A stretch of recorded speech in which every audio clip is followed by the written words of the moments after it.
আসসালামু আলাইকুম। আজকে একটি গল্প বলবো, ইসলামিক গল্প। আপনাদের কাছে শুনে ভালো লাগবে।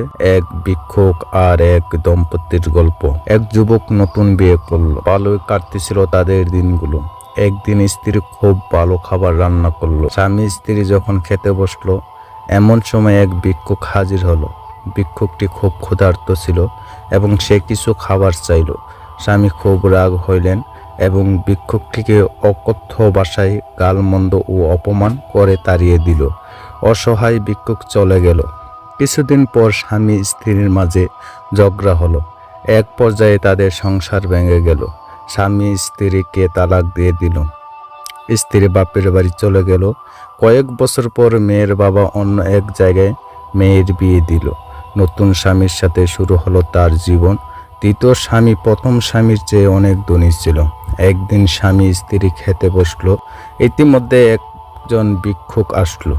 স্ত্রী স্বামীকে বলল, আমি ভিক্ষা দিয়ে আসি, কারণ এমন এক মুহূর্তে আমার প্রথম স্বামী এক ভিক্ষুকের সাথে খারাপ আচরণ করেছিল, যা আমি এখনো ভুলতে পারিনি।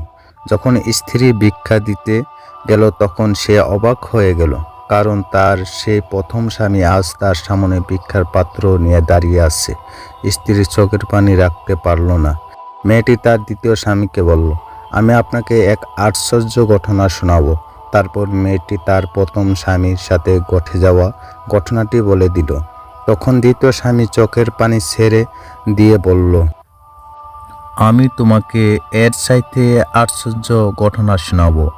তুমি হয়তো শুনে অবাক হবে যে ওই দিনের অসহায় সে ভিক্ষুকটি আমি, যিনি আজ তোমার দাম্পত্যশালীর জীবনের স্বামী। এই গল্প থেকে আমরা যা শিখতে পারলাম যে আল্লাহ মুহূর্তে মধ্যে গরিবকে ধনী আর ধনীকে ফকির বানিয়ে দিতে পারে। সুতরাং আমরা কখনো কোনো অসহায় কিংবা গরিব লোকের সাথে খারাপ ব্যবহার না করি।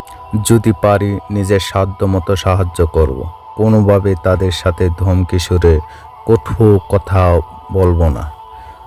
আজকের এই ইসলামিক গল্পটা শুনে যদি ভালো লাগে তো আমার চ্যানেলটি সাবস্ক্রাইব করবেন এবং একটি করে লাইক দিবেন। এরকম নতুন নতুন ভিডিও আপনাদের মধ্যে আমি নিয়ে হাজির হব।